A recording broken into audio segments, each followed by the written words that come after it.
Go to your iPhone settings, scroll down, tap on focus,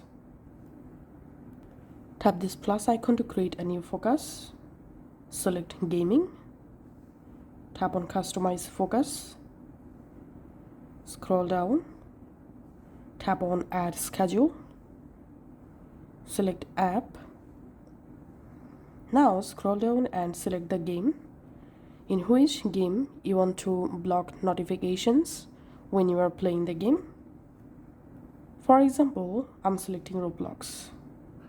And now all you have to need before starting the game, go to your control center, tap on focus, and here tap on gaming and make sure your game focus is turned on. Now go ahead and launch the game, and during game you won't receive any notification.